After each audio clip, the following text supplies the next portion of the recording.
पश्चिम बंगाल में समाजवादी पार्टी की राष्ट्रीय कार्यकारिणी की बैठक हो रही है आज। इस पर बात करने के लिए हमारे साथ हैं शिवपाल सिंह यादव जी। शिवपाल जी, क्या क्या तैयारी है, क्योंकि ये पहला मौका होगा जब राष्ट्रीय कार्यकारिणी की बैठक बिना नेताजी मुलायम सिंह यादव के हो रही है। देखिए, अभी ठीक 10 बजे राष्ट्रीय कार्यकारिणी की बैठक होगी। उसमें सबसे पहले राजनीतिक आर्थिक प्रस्ताव आएगा और फिर उसके बाद संगठन पर 2024 में संगठन पर विचार होना है और संगठन के साथ साथ कैसे संगठन मजबूत हो उस पर विचार होगा। ममता बनर्जी के साथ आपकी कल बैठक हुई, अखिलेश यादव जी मौजूद थे, आप सब मौजूद थे। थर्ड फ्रंट की बातचीत पर क्या बात हो रही है? देखिए, अभी तो औपचारिक बैठक हुई है और जहाँ पर भी इस तरीके से राजनीतिक व्यक्ति बैठेंगे तो निश्चित है कि वहाँ राजनीतिक बातों पर विचार विमर्श होना ही है। तो देखिए, सब जगह पूरे देश में हर जगह विपक्ष के लोग मजबूती के साथ भारतीय जनता पार्टी से लड़ ही रहे हैं और ये सब बातें अभी हुई हैं और फिर होनी हैं। आप तो लड़ रहे हैं बीजेपी के खिलाफ और विपक्ष में बैठी कांग्रेस के खिलाफ भी, तो ये कैसे संभव होगा, ये तीसरा फ्रंट? देखिए, ये भारतीय जनता पार्टी और कांग्रेस तो एक दूसरे के चट्टे बट्टे हैं, तो इनसे तो पहले लड़ते रहे कांग्रेस से और अब भारतीय जनता पार्टी से हम लोग पूरे विपक्ष के लोग लड़ ही रहे हैं और मजबूती के साथ लड़ रहे हैं।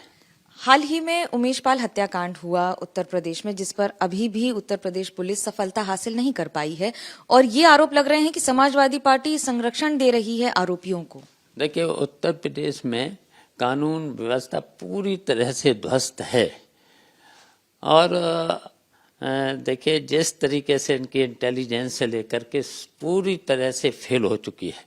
अपराधियों को देखिए अभी तक पकड़ नहीं पाए, पकड़ना चाहिए, लेकिन निर्दोष लोगों पर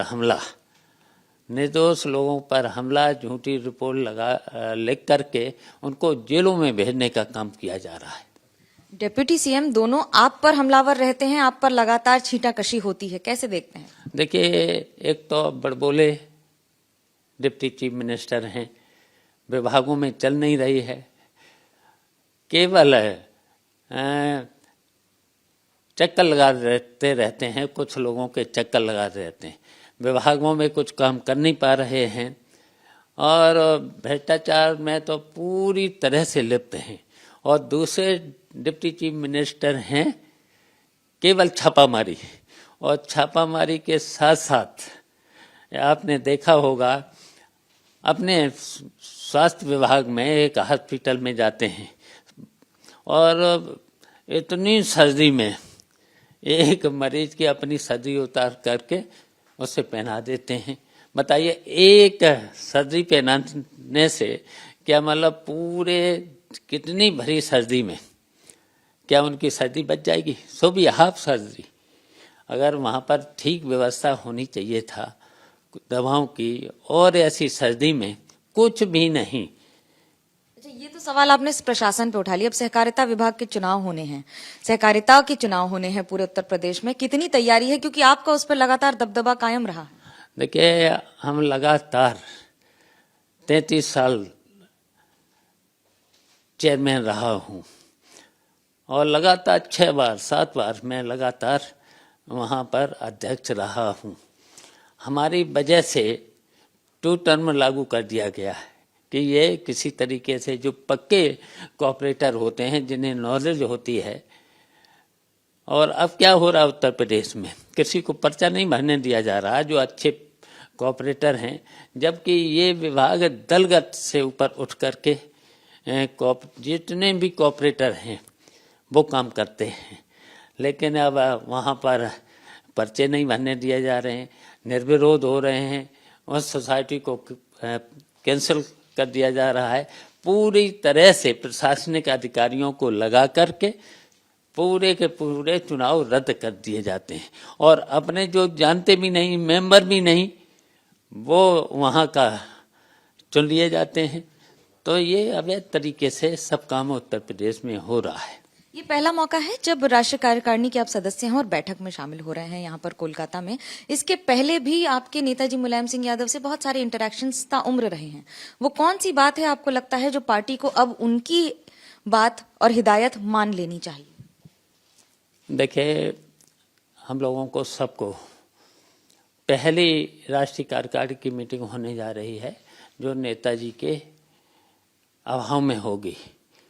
तो नेताजी के जो आदर्श और विचार थे वो तो हम लोगों को खले गए, और इसके साथ साथ पहले जब नेताजी मीटिंग में रहते थे तो सबकी बात सुनते थे, सबके विचार आते थे, फिर उसके बाद नेताजी अपनी बात रखते थे। तो ये तो सब लोगों को खलेगी, और हम भी अब की बात 7 साल के बाद राष्ट्रीय कार्यकारिणी में की बैठक में आज शामिल हो रहे हैं। तो ये नेताजी की कमी तो खलनी है, उनके जो आदर्श विचार अब हम लोगों के बीच में जो हैं उन्हीं पे चलना है। तो निश्चित नेताजी का न होना हम सब लोगों को आज खलेगा। ये तो खलेगा, लेकिन उसके साथ आने वाले दिनों में कैसे राजनीति और रणनीति बदलेगी ये देखना बड़ा दिलचस्प होगा। कैमरा पर्सन सूरज पांडे के साथ मनोज्ञा लोईवाल, कोलकाता, एबीपी न्यूज।